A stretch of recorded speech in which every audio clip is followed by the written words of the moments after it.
Evangelho segundo João, capítulo 9. A gente vai continuar a nossa série, Encontros com Jesus que mudaram vidas. E hoje nós estaremos meditando nesse texto. São 41 versículos. A gente não vai ler agora esses versículos todos. Então nós vamos ler inicialmente apenas do verso 1 ao verso 7. Mas depois você permanece com a sua Bíblia aberta, que a gente vai trabalhando nesse texto, tá? Então, por favor, não feche a sua Bíblia depois da leitura e no decorrer da exposição, que a gente vai estar falando sobre esse texto. É importante que você entenda, uma passagem bem interessante que nos mostra um outro encontro do nosso Salvador que mudou radicalmente uma vida. Evangelho de João, capítulo 9, do verso 1, vamos ler nesse primeiro momento até o verso 7. Caminhando Jesus, viu um homem cego de nascença. E os seus discípulos perguntaram: Mestre, quem pecou, este ou seus pais, para que nascesse cego? Respondeu Jesus: Nem ele pecou, nem seus pais, mas foi para que se manifestem nele as obras de Deus. É necessário que façamos as obras daquele que me enviou enquanto é dia. A noite vem, quando ninguém pode trabalhar. Enquanto estou no mundo, sou a luz do mundo.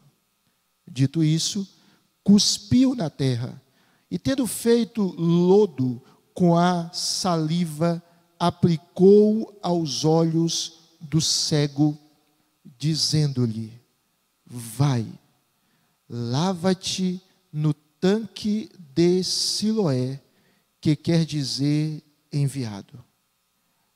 Ele foi, lavou-se e voltou vendo. Amém. Que Deus fale ao nosso coração através da sua palavra. Meus amados irmãos, o Evangelho de João, ele apresenta 7 milagres de Jesus. João chama esses milagres de sinais. E no final do seu livro, João capítulo 20, versos 30 e 31, o próprio João diz que esses sinais foram selecionados para que os seus leitores crescem que Jesus é o Cristo. E crendo, tivessem vida em seu nome. Aqui nós temos um sinal. E um sinal que revela, como os outros, aspectos da identidade de Jesus. No Evangelho de João, capítulo 8, o capítulo anterior a esse que nós lemos, no verso de número 12, Jesus diz: Eu sou a luz do mundo. Eu sou a luz do mundo. E como é que Jesus concretiza essa sua afirmação?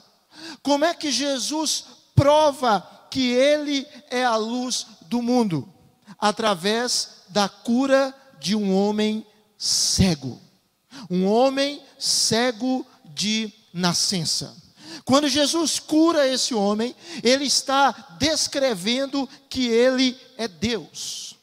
Se você faz uma viagem histórica e vai para o primeiro século, naquela época a cegueira era considerada pelas pessoas como uma maldição divina. E sendo uma maldição divina na perspectiva daquelas pessoas, somente Deus poderia erradicar, tirar aquela maldição. E esse texto, se você observar, o pastor Hernandes diz que esse texto ele tem 7 cenas. São 7 cenas. A primeira cena é o milagre, do verso 1 ao verso 7. Do verso 8 ao verso 12, aquele homem que é curado, ele é interrogado pelos seus vizinhos. Do verso 13 ao 17, O ex-cego agora é interrogado pelos fariseus. Do verso 18 ao verso 23, os pais do cego são interrogados pelos fariseus. Do verso 24 ao verso 34, o homem que era cego é interrogado novamente pelos fariseus. Do verso 35 ao verso 38, Jesus procura aquele homem. E do verso 39 ao verso 41, há a exposição do sentido do milagre. Eu queria caminhar com você nesse texto, porque esse texto é interessantíssimo. Se você observar, Jesus ele ainda estava em Jerusalém, e ele está caminhando e ele vê um homem cego.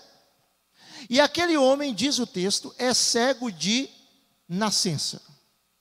Se é terrível, se é triste, a pessoa uma vez ver, alguns anos poder enxergar e um dia ficar cego, pior ainda é nascer cego.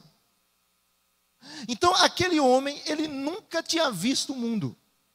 Ele nunca tinha visto a beleza e a cor desse mundo lindo que Deus criou. Para ele, tudo era uma escuridão. Tudo era uma escuridão. Por isso que o tema da nossa reflexão é esse: das trevas para a luz. Aquele homem vivia às escuras. Quando ele era um bebê, seus pais perceberam, a partir de um determinado momento, que ele era cego. Talvez os seus pais tenham perguntado, porque quando a gente vivencia situações difíceis, normalmente a gente pergunta: por que, Deus? Por que meu filho nasceu cego? E quem sabe os seus progenitores fizeram essa pergunta: por que, Senhor, o meu filho nasceu sem enxergar? E aquele menino, portanto, seria dependente para o resto da sua vida. E uma outra grande desvantagem de nascer cego é porque, diferente dos dias de hoje, um cego não tinha nenhuma oportunidade de emprego. Então, qual era o futuro daquela criança? O futuro daquela criança era ser um mendigo. Era estar ao lado da estrada, simplesmente pedindo. Aquele menino cresceu. E foi exatamente isso que ele fazia. Ele era um pedinte. Ele era um mendigo. Mas mesmo sendo cego, mesmo sendo mendigo, ele podia ouvir. E além de poder ouvir, ele era alguém inteligente. Ele era alguém que já tinha ouvido os debates dos fariseus, dos escribas, dos mestres da lei. Ele podia ouvir os religiosos recitando as escrituras. Ele memorizou trechos da escritura. Ele também descobriu que Jesus de Nazaré ensinava. Com certeza ele já tinha ouvido Jesus ensinando ali na área do templo, chamada Pórtico de Salomão, onde muitos se juntavam para ouvi-lo. Ele já tinha ouvido as vezes que o Salvador pregava para as multidões. Ele conhecia profecias bíblicas a respeito do Messias. Ele ouvia. Às vezes alguns cegos vivenciam uma certa realidade de pessoas que vão falar com ele e falam gritando. Eles são cegos. Eles não são surdos. E aí vai falar com o cego, chega no ouvido dele e começa a falar alto. E aquilo incomoda ele. Aquele cego, ele era cego, ele não era surdo, ele ouvia bem. E pelo fato de ser cego, a sua audição era mais sensível. Ele conseguia perceber as coisas. Um dia, Jesus está passando ali, perto daquele cego, percebe o cego, e muito provavelmente, ele ouve Jesus e seus discípulos se aproximando dele, e ele ouve uma pergunta dos discípulos. E qual era a pergunta dos discípulos? Mestre, Rabi, quem pecou? Este homem ou seus pais, para que ele nascesse cego? Por quê? Porque havia aquela compreensão. de que a cegueira era fruto de uma maldição de Deus por causa de um pecado do indivíduo ou por causa do pecado dos seus ascendentes. E muito provavelmente aquele homem ouve aquilo. Só que os pais daquele homem eram íntegros. Os pais daquele homem frequentavam os cultos da sinagoga. Ele não conhecia uma postura de devassidão dos seus pais. Além disso, ele olhava para ele e quem sabe pensava: meu Deus, será que eu cometi um pecado tão grande que fez com que o Senhor me punisse com a cegueira?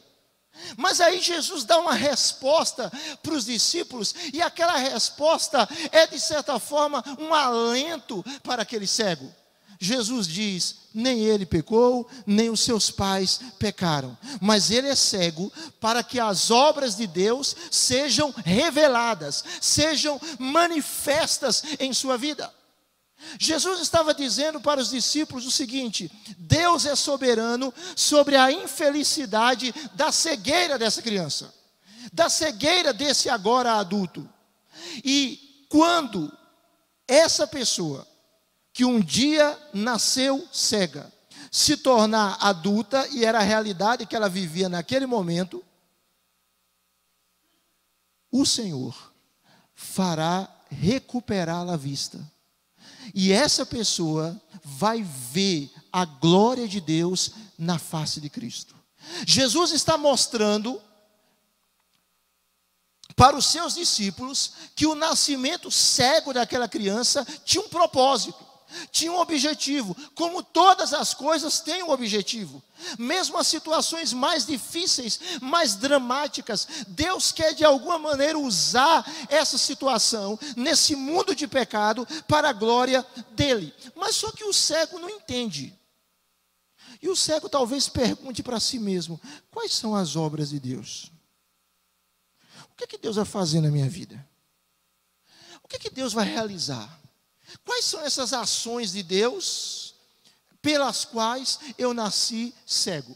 E aí, se você caminha no texto, verso 4, Jesus dá uma ordem. E a ordem de Jesus é: faça as obras do Pai com urgência, com diligência, pois haverá um tempo que a noite vai chegar e não vai mais ser possível trabalhar.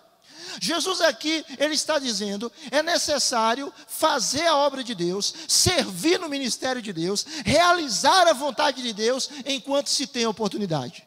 Vai haver um dia em que não haverá oportunidade. No verso 5, Jesus faz uma declaração fantástica. Jesus diz: enquanto eu estiver no mundo, eu sou a luz do mundo. E a partir desse momento, ele vai ilustrar isso. Ilustrar que ele é a luz do mundo agindo na vida daquele cego. Aquele cego, obviamente, nunca tinha visto a luz do dia. Ele podia sentir o calor do sol. Ele podia sentir o dia começando e o dia terminando. E talvez ele ouve aquilo de Jesus, e o que Jesus quer dizer? Talvez ele perguntou: o que Jesus quer afirmar quando ele afirma que era a luz do mundo? Será que Jesus vai me fazer ver? O texto continua, e aí Jesus efetua um milagre. Antes daquele homem poder refletir sobre as questões que estavam na sua mente, ele ouve Jesus cuspir no chão. E Jesus faz lama. Ele mistura o cuspe com a lama. E ele sente Jesus colocando lama sobre as suas pálpebras. E ele ouve Jesus dizendo: vai ao tanque de Siloé e lava essa lama. E aquele homem, claro que ele iria ao tanque de Siloé. Porque agora ele era cego, obviamente, mas além de ser cego, ele não podia abrir direito seus olhos, porque ele estava com lama nos olhos. E ele vai ao tanque de Siloé. aquele tanque que ficava a sudeste de Jerusalém, e ele faz o que Jesus manda. Ele podia ir para outro tanque, ele podia ir para a sua casa, ele podia ficar reclamando do que Jesus fez, mas em nenhum momento ele faz isso. De alguma forma é como se ele entendesse aquilo que Jesus estava fazendo. E ele obedece com um ato de fé, e ele vai, e ele se lava. E algo fantástico acontece, irmãos. O texto diz que quando ele lava os seus olhos, ele vai de um jeito, mas quando ele volta de outro jeito.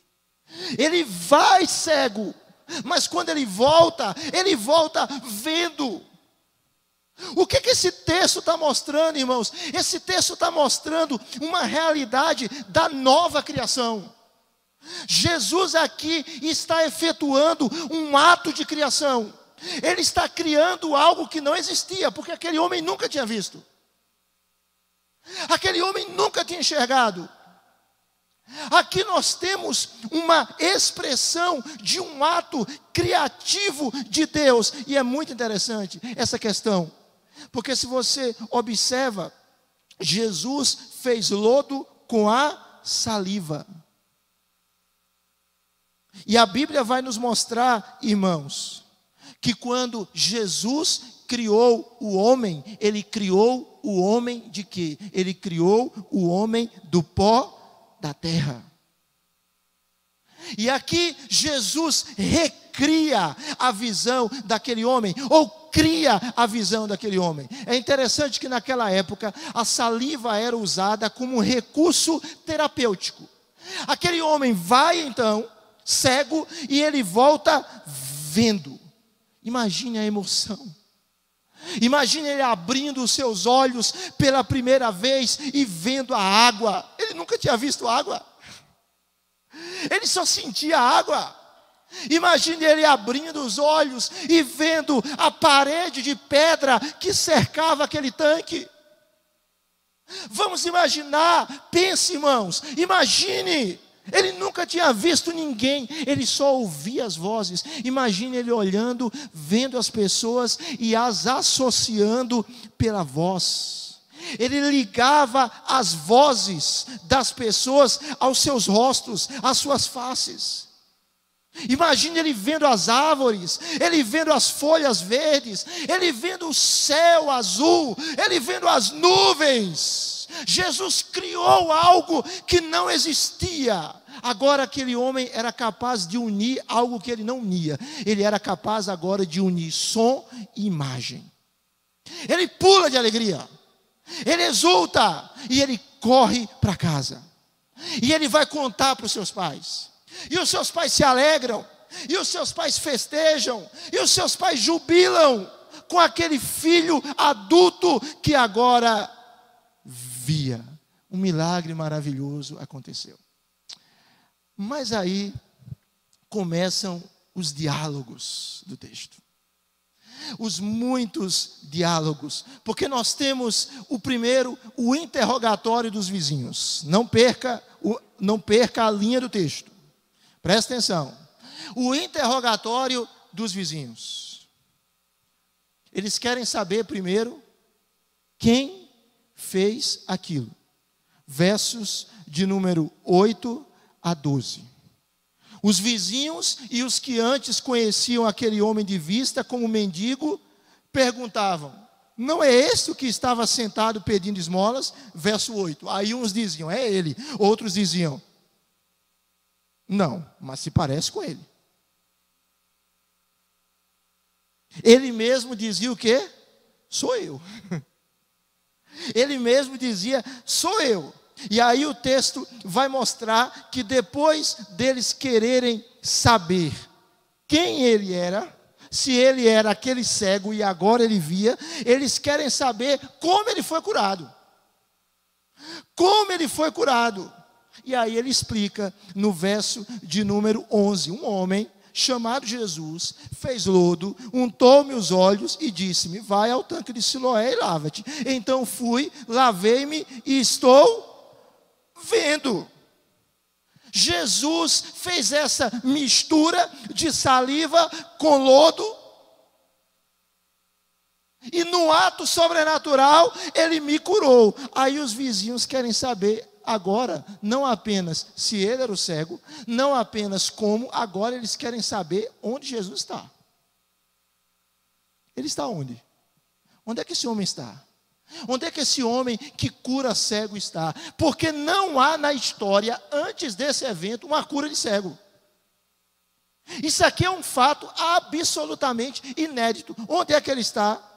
E aí ele responde: eu não sei onde é que ele está. Muito bem. Só que Jesus fez aquela cura no sábado. E aí, diante dessa realidade, no sábado judaico, que os líderes religiosos impediam qualquer tipo de atividade, o povo vai até os fariseus para perguntar o que essa cura iria significar. À luz das Escrituras, qual o sentido dessa cura? Porque eles tinham ouvido a expressão filho de Davi, e a expressão filho de Davi designava o Messias. Mas os fariseus e os mestres da lei, note bem, eles estavam muito preocupados, não com a vinda do Messias, eles estavam preocupados com outras coisas. Aqueles mestres, eles ensinavam o seguinte: que se o olho de alguém estivesse inflamado e a pessoa estivesse com dor, coloca-se unguento para aliviar o desconforto. Mas se o homem cego de nascença não tinha nenhuma inflamação, a cura poderia esperar até o dia seguinte.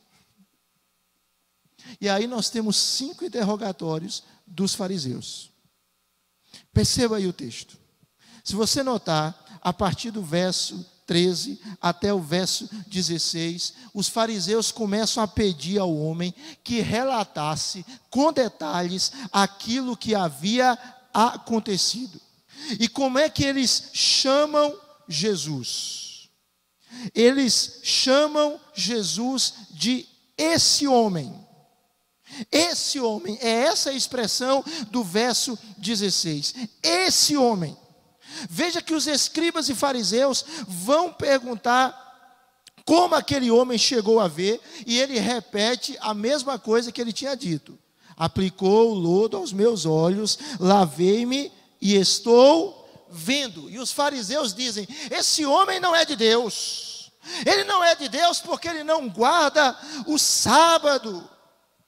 Ele não obedece o mandamento de não trabalhar no sábado, porque eles não entendiam que no sábado poderia ser feita obras de misericórdia, além do culto a Deus. O texto vai continuar, irmãos. Observe aí na Bíblia. O texto continua, porque aqueles homens dizem assim: esse homem não é de Deus, porque não guarda o sábado. Aí começa uma discussão entre os líderes religiosos. E a discussão é: como é que ele não é de Deus se ele faz esses sinais? Como ele não é de Deus se ele faz um sinal que só Deus pode fazer? Quem sabe Nicodemos, de João 3, estava aqui nessa discussão. E quem sabe Nicodemos foi um dos que levantou essa questão. Aí o texto nos mostra, no verso de número 17, que eles perguntam ao cego: o que é que você diz a respeito dele, visto que te abriu os olhos? E o que é que o cego responde? O cego responde, verso 17, ele é profeta. Ele é boca de Deus. Ele é um enviado de Deus. Só que havia um problema: os fariseus não queriam aceitar o milagre. Aí, diante daquela situação, o que é que eles fazem? Eles vão procurar os pais do cego. Porque havia um milagre evidente, mas eles não aceitavam. Eles não aceitavam o óbvio. Então eles queriam respostas. E eles vão até os pais do cego, porque eles se recusam a aceitar o testemunho daquele homem. Se você notar, do verso 18 ao verso 23, eles vão conversar com os pais do cego. E aí eles fazem algumas perguntas. 3 perguntas. A primeira pergunta é: esse é seu filho? E os pais dizem: é o nosso filho. A segunda pergunta é: ele nasceu cego? E os pais respondem: ele nasceu cego. Mas eles fazem uma terceira pergunta: como é que agora ele vê? Só que o cego já tinha dito isso para eles. Os vizinhos do cego já tinham dito isso para ele. Mas eles querem buscar uma outra resposta. Como é agora que ele pode ver? Como ele está enxergando? Aí os pais percebem que estão correndo perigo. Estão correndo perigo de serem afastados e expulsos da sinagoga. E aí, quando eles são perguntados como é que ele vê, aí eles respondem: nós sabemos que este é o nosso filho, nasceu cego, mas não sabemos como é que ele vê. Ou quem lhe abriu os olhos também não sabemos. Perguntem para ele, porque ele tem idade. Ele já é de maior. Então ele pode falar por si mesmo. Qual era a grande questão aqui? A grande questão é o seguinte: que eles tinham medo de falarem o que eles ouviram do seu filho e serem expulsos da sinagoga. E havia 2 tipos de expulsão da sinagoga: uma expulsão temporária e uma expulsão definitiva. E para os irmãos terem ideia, se alguém fosse expulso da sinagoga e tivesse um comércio, ele não podia vender para aquela comunidade. E se ele ficasse pobre e necessitasse de ajuda, ninguém poderia ajudá-lo.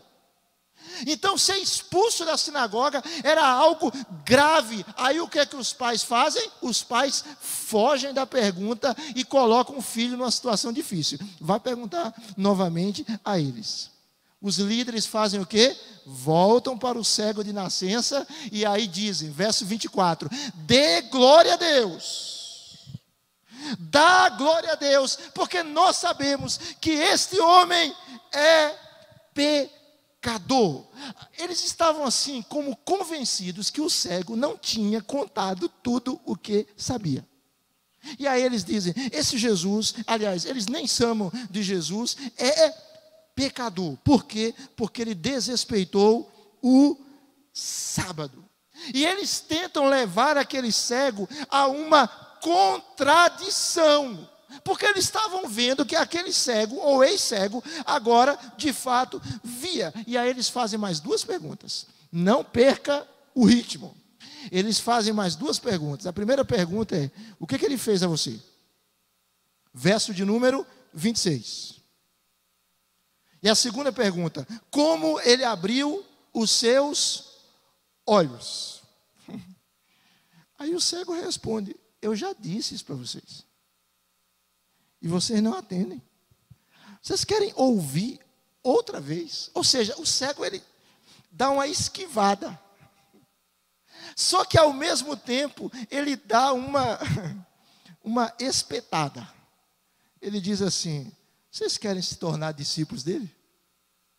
Se vocês estão perguntando tanto, é por quê? Porque vocês querem se tornar seguidores deles. E aí os líderes religiosos começam a insultar aquele homem e diz: você é um discípulo daquele homem. Nós somos discípulos de Moisés. E nós sabemos quem é Moisés, mas aquele homem nós não sabemos quem é. E eles não pronunciam o nome de Jesus. Aquele homem conhecia as Escrituras. Aquele homem conhecia passagens importantes das Escrituras. Aquele homem sabia que ninguém foi curado de cegueira até aquele momento. E aí ele faz algumas afirmações. Observe aí na sua Bíblia. Observe aí que ele diz, verso de número 30. Verso de número 30. Nisto é de estranhar que vós não saibais de onde ele é, e contudo me abriu os olhos.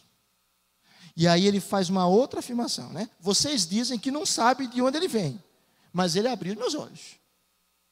Era importante vocês saberem de onde ele vem. Porque ninguém antes abria os olhos de outra pessoa. Mas vocês não sabem. E a segunda coisa que ele diz é: nós sabemos que Deus não escuta pecadores. E por que que Deus escutou aquele homem? E por que que Deus me curou? E aí ele faz uma outra afirmação. E ele diz: se esse Jesus, a ideia é essa, teme a Deus e faz a sua vontade, Deus o ouve. E outra afirmação: nós nunca ouvimos falar de alguém que tivesse aberto os olhos de um cego de nascença. E por fim ele conclui dizendo: se esse Jesus não fosse de Deus, ele não seria capaz de fazer coisa alguma.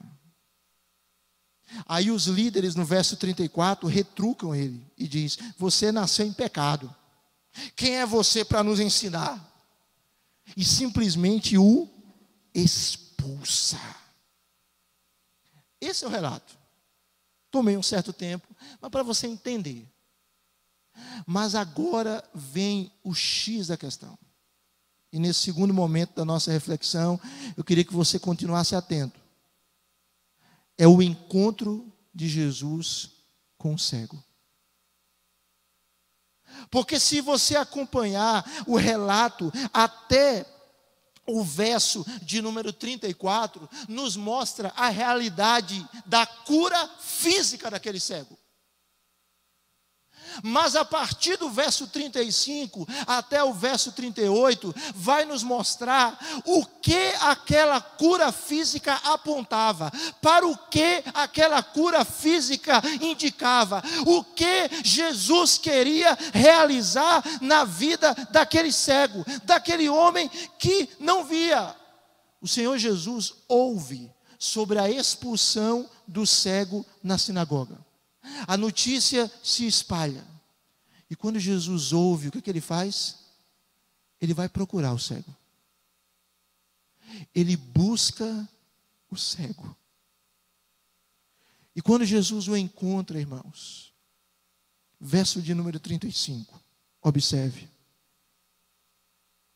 Ele faz uma pergunta. E a pergunta é: você crê no Filho do Homem? Essa é uma pergunta vital para você. Essa é uma pergunta absolutamente necessária para mim e para você. Existem muitas perguntas importantes, mas essa pergunta, ela é muito mais importante. Ela é mais importante do que alguém perguntar para você: você trabalha em quê? Ela é mais importante do que alguém perguntar para você: qual o seu salário? Ela é mais importante do que alguém perguntar: qual o nome dos seus pais? Ela é mais importante do que alguém perguntar: vai fazer Enem esse ano? Ela é mais importante do que alguém perguntar: qual a faculdade que você estuda? Qual o colégio que você estuda? Qual o curso que você pretende fazer? Qual a profissão que você pretende seguir? Essa pergunta, irmãos, é uma pergunta que nós precisamos responder. Essa é a pergunta. Essa é uma pergunta que não dá para ficar em cima do muro. Essa é uma pergunta que não dá para simplesmente dizer: eu não sei, e a ignora. Essa é uma pergunta que não dá para simplesmente dizer: eu acho isso, e simplesmente a gente esquece. Essa é a pergunta. Essa é a pergunta que Jesus faz para mim e para você hoje. Você crê no Filho do Homem? Não é simplesmente você acredita no Filho do Homem, é você crê no Filho do Homem. Você confia em Jesus. A sua vida é de Jesus. Você confessa a Jesus. Eu fico imaginando aquele homem curado. Ele tinha ouvido a voz de Jesus, mas ele nunca tinha visto Jesus. E Jesus era um judeu, se vestia como judeu, tinha a aparência de judeu. E quando ele ouve a voz de Jesus, é como se ele unisse a voz e o rosto. Eu tinha ouvido essa voz, mas eu nunca tinha visto esse rosto. É como se ele unisse as duas coisas. E ele percebe que ele estava diante do homem que o curou, diante do seu benfeitor, diante do homem que o sarou. E quando Jesus faz a pergunta, aquele homem responde e diz: quem é, Senhor?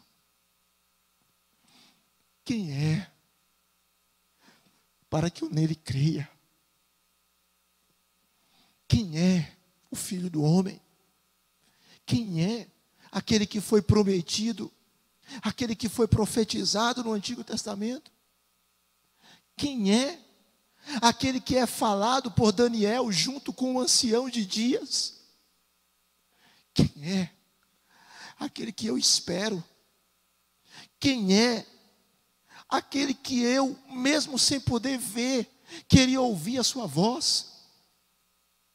Quem é a esperança de Israel? Quem é aquele que os profetas anunciaram? Quem é o Salvador do mundo? Quem é aquele que veio para nos libertar? Quem é o profeta que Moisés profetizou? Quem é aquele que traria a palavra de Deus e nós ouviríamos? Quem é, Senhor? Quem é, Senhor? Para que eu nele creia. E aí Jesus diz para aquele homem: já o tens visto. É o que fala contigo. Ele é o Filho do Homem. Ele é a sua esperança. Esse que está diante de você é a sua salvação. Esse que está diante de você é aquele que veio para lhe resgatar, para lhe transformar, para lhe dar uma nova vida. Quem é o Filho do Homem para que eu creia? E Jesus diz: já o tens visto, e é o que fala contigo. E diz o texto que aquele homem simplesmente diz: eu creio, Senhor. E quando você crê em Jesus, algo acontece. Quando você crê em Jesus, a sua história é transformada. Quando você crê em Jesus, a sua vida é mudada. E quando ele diz: eu creio, Senhor, na hora ele adora, na hora ele glorifica, na hora ele exalta. Porque ninguém conhece a Jesus sem adorá-lo. Ninguém conhece a Jesus sem ter experiência com Ele. Ninguém conhece a Jesus sem se prostrar diante dEle. Ninguém conhece a Jesus e crê em Jesus se não reconhecer que Ele é o Senhor. Jesus não é um Buda. Jesus não é um Maomé. Jesus não é um ídolo. Jesus não é uma entidade espiritual meramente, não. Jesus não é um líder de uma religião. Jesus não é um fundador de uma ideologia política, de uma tese científica. Jesus é o Filho do Homem. Jesus é Deus. Jesus é o Senhor. Jesus é o Criador do universo. Jesus é a esperança das nações. Jesus é o Messias. Jesus é tudo aquilo que eu e você precisamos. Ele é.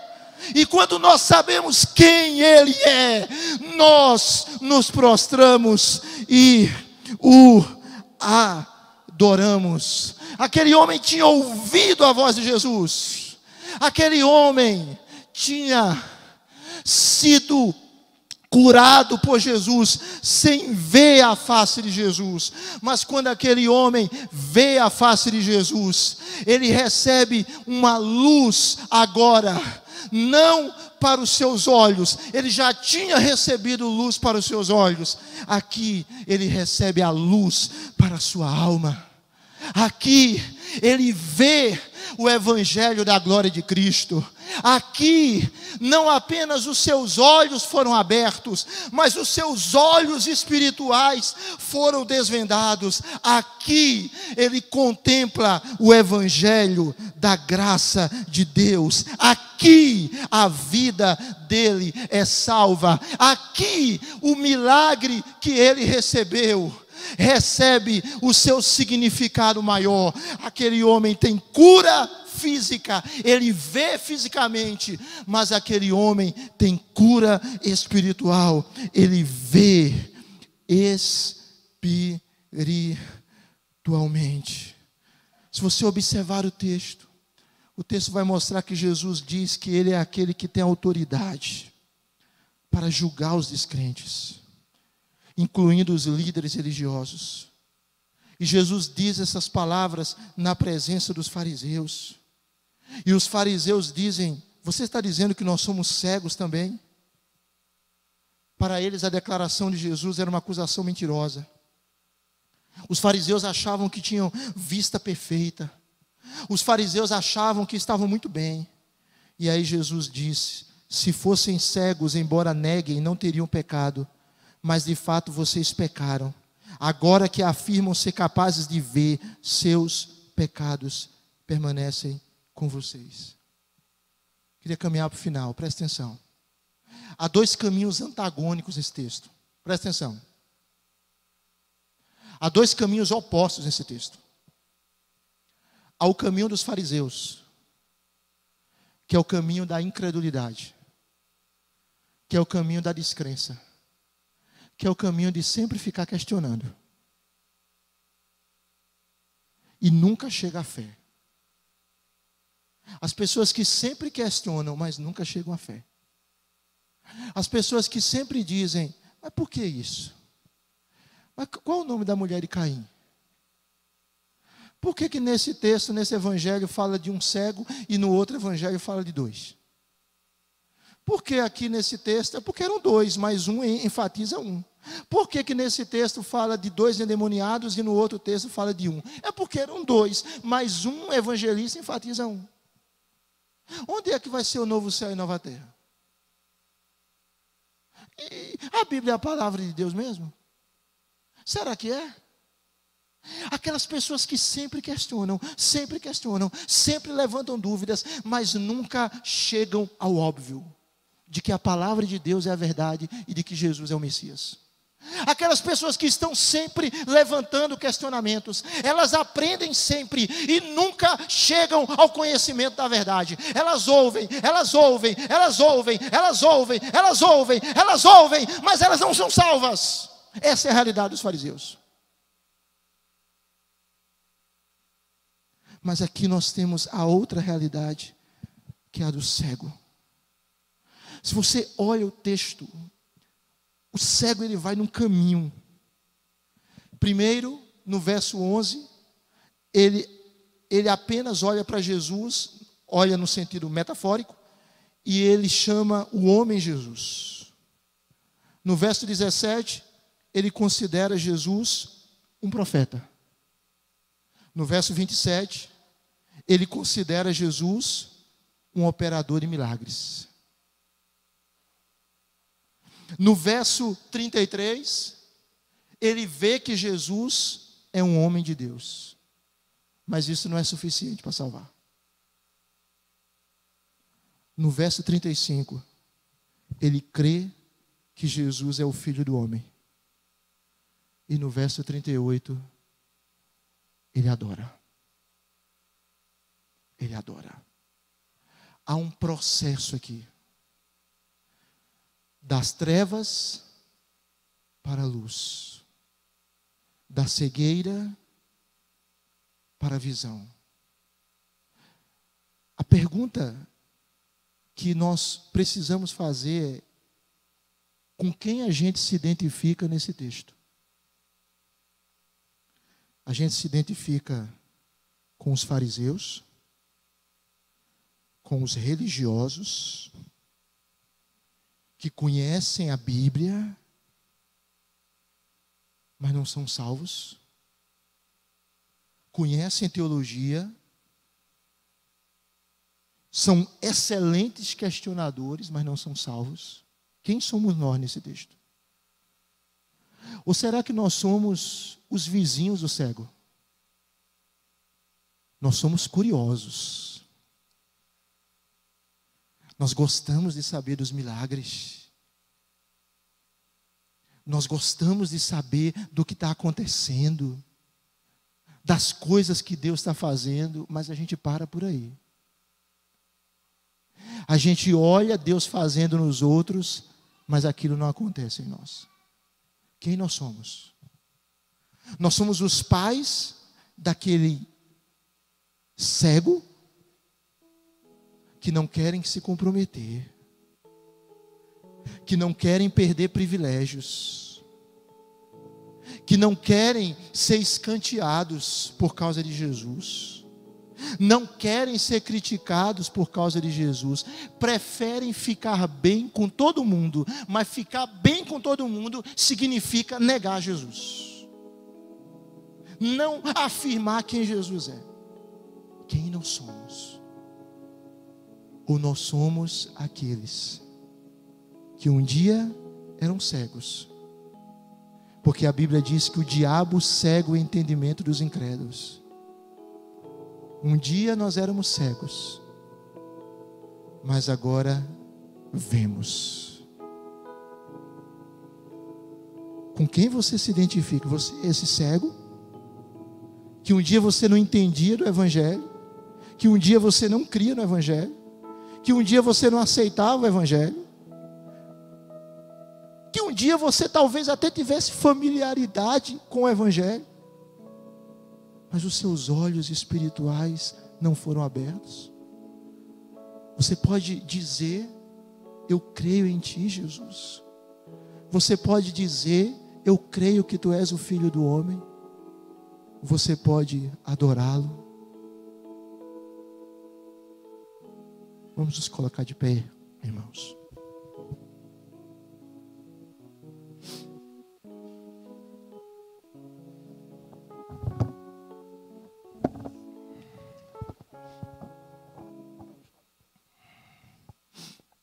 Vamos cantar.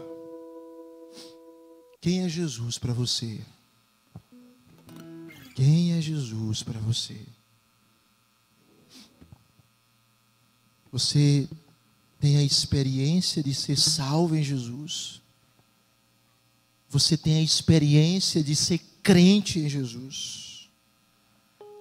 Você tem a experiência de confessar a Jesus de fato como seu Senhor e Salvador e ter a sua vida transformada? Essa é a minha, essa é a sua, a nossa maior necessidade. Feche seus olhos.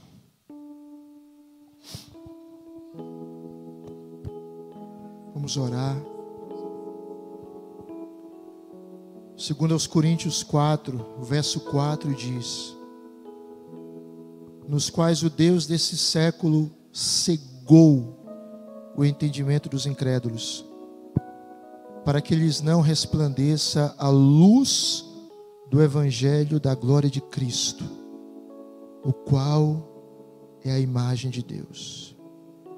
Verso 6, 2 Coríntios 4 afirma: porque Deus que disse: das trevas resplandecerá a luz, Ele mesmo resplandeceu em nosso coração para a iluminação do conhecimento da glória de Deus na face de Cristo. Jesus é a luz do mundo. Ele veio para dissipar a escuridão da nossa alma.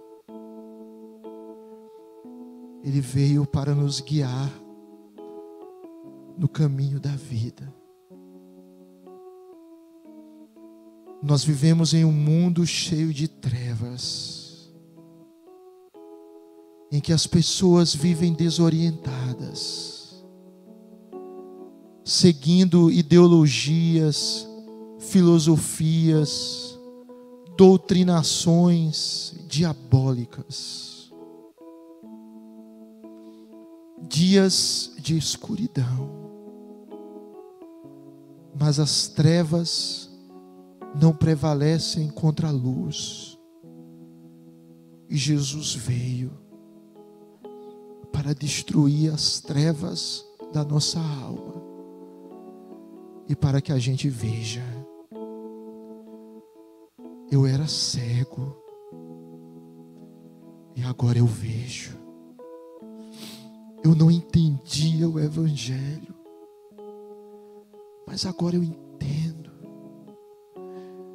Eu não entendia quem era Jesus. Eu achava apenas que ele era um líder religioso como outros. Mas agora eu sei que ele é. Talvez nessa noite você queira dizer de todo o seu coração: eu creio no Filho do Homem. Eu creio em Jesus.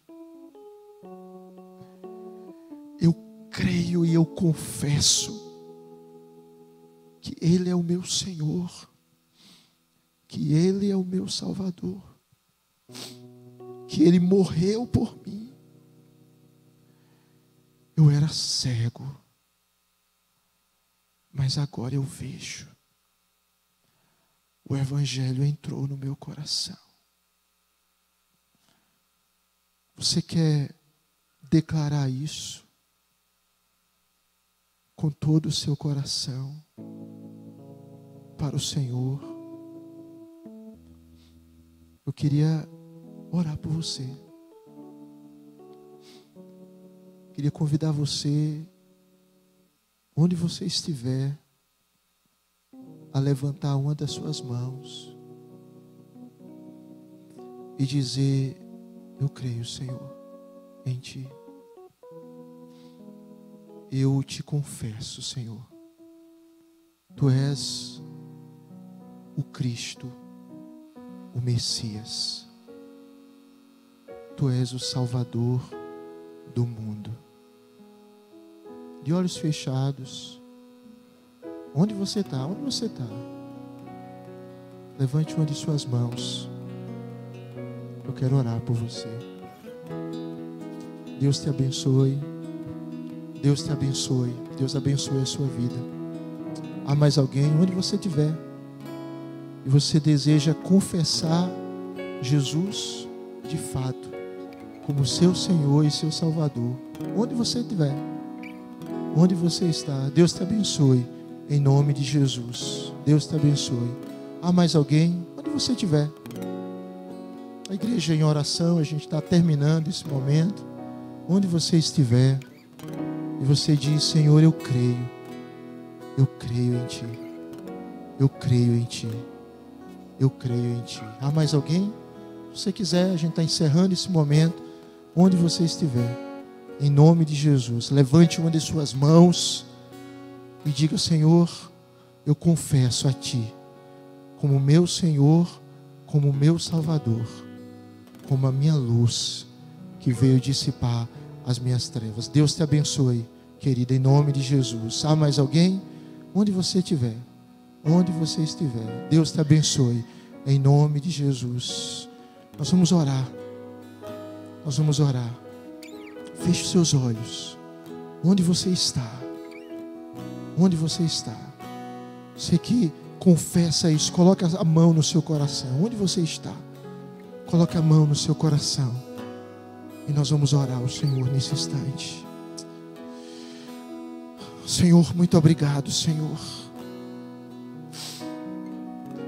Senhor, nós te louvamos, porque quando alguém se encontra contigo, a vida dessa pessoa é mudada, Senhor. Nós não queremos nos encontrar com a mera religião. Os fariseus eram muito religiosos, mas estavam perdidos. Nós não queremos ser meros curiosos, querer saber das coisas, do que Deus está fazendo, mas não acontece conosco. Os vizinhos daquele cego eram assim. Nós não queremos ser pessoas que amam mais o conforto dessa terra e a aprovação dos homens do que confessar a Jesus. Os pais daquele cego foram assim. Senhor, nós queremos dizer como cego: eu creio, Senhor. Eu creio. Eu creio com todo o meu coração, Senhor. Eu creio com toda a minha alma, Senhor. Cristianismo para mim não é algo que eu penso no final de semana, em 2 horas de culto. Cristianismo é a minha vida. Senhor, que nós venhamos dizer isso. Jesus não é alguém que a gente pensa quando está em dificuldade. Jesus é a minha vida, porque Ele é a vida. Jesus é a verdade, Jesus é o caminho. Jesus é o meu Salvador, o meu Senhor, o meu dono, Ele é. Senhor, se houver pessoas nessa noite que ainda não assumiram um compromisso firme com o Senhor, Pai, transforma o coração delas, que elas se abram para Ti e que elas recebam o maior e o melhor de todos os presentes. Nós oramos assim, Senhor. Nós oramos que o Senhor Jesus continue guiando a nossa vida e dirigindo a nossa história. Nos dê, Senhor, uma semana de paz, uma semana que venhamos sentir a presença do Espírito do Senhor Jesus, nos guiando e nos dirigindo e nos conduzindo. Senhor, nos abençoe onde nós estivermos, Senhor, no nosso trabalho, na sala de faculdade, Senhor, na sala de escola, onde nós estivermos, no lazer, em casa, que não neguemos a Jesus, que não venhamos abraçar nenhuma ideologia, nenhuma filosofia que vai contra o cristianismo, onde nós estivermos, Senhor, onde nós estivermos, que nós venhamos de fato dizer: eu creio em Ti, porque a Tua palavra diz que aqueles que confessam a Jesus diante dos homens serão confessados pelo Pai que está nos céus, mas aqueles que Te negam serão negados pelo Pai que está nos céus. Nos dê uma semana de paz, e que o nosso encontro com Jesus continue transformando a nossa vida por completo. Em nome dEle oramos. Que a graça de Cristo, o amor de Deus Pai, a comunhão, as ternas consolações e o poder do Espírito sejam conosco e com o povo de Deus espalhado sobre a terra, hoje e sempre. E a igreja diz: você pode aplaudir ao Senhor Jesus.